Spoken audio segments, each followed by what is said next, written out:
Первый объект, который посетил глава правительства в ходе инспекции – вторая водонасосная станция в селе Нижняя Ишера. Объект был возведен за счет средств Российской инвестиционной программы и практически готов к запуску. Здесь вот 3 линии водоводов. Первая, третья и пятая. По 2 насоса. Основной дублер резервный. То есть если один что-то такое, и второй можно запускать. После осмотра станции в Сухумском районе инспекция во главе с Валерием Бганбо направилась в Новый Афон. 1,5 года назад в предгорной части города было начато строительство детского сада. Проект также подразумевал решение некоторых сложностей в связи с его территориальным расположением. На данном этапе садик почти готов к сдаче в эксплуатацию. Строить детский сад – это очень ответственно. Но мы постарались как могли, и специалистов приглашали из Краснодарского края, специалистов привозил, монолитчика привез я. Я думаю, еще через 2 месяца закончим. Следующий объект инспектирования – Гудаутская школа номер 3. Здесь был проведен капитальный ремонт здания, также за счет российской финансовой помощи. Завершить строительные работы до начала 2019 учебного года специалисты не успели. Однако школу планируется открыть сразу после осенних каникул. Что касается проекта, то он был выполнен в соответствии с современными стандартами. Капремонт – это само собой. Здесь предусмотрена горячая вода, холодная вода, кухня, столовая. У них все здесь предусмотрено.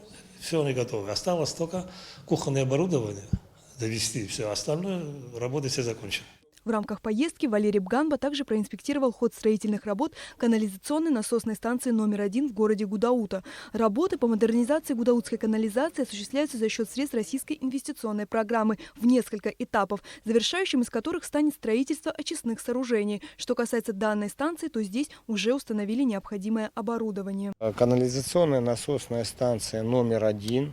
В инвестпрограмме у нас предусмотрено строительство 2 таких насосных станций. Одна здесь, другая чуть дальше реки Гудол.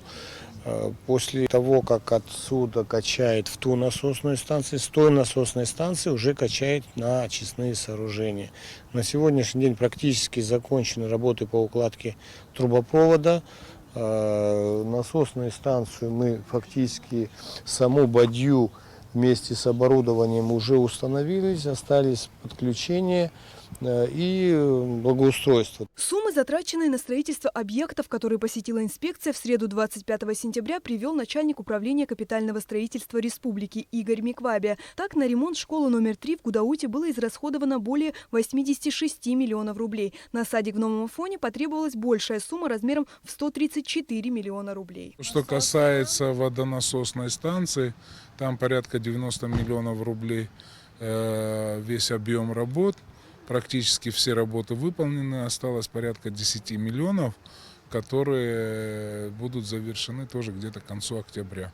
Это энергетическая составляющая этого проекта.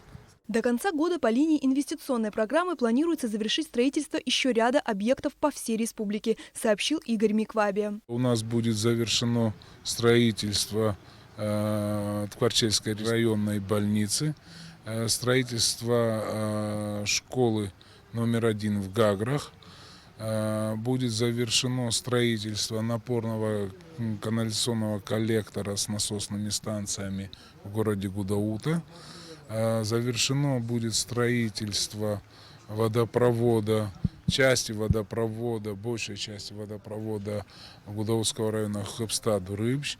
Нитканал сейчас уже заканчивается, там остаются берегоукрепительные работы, которые мы тоже, надеемся, закончим в этом году.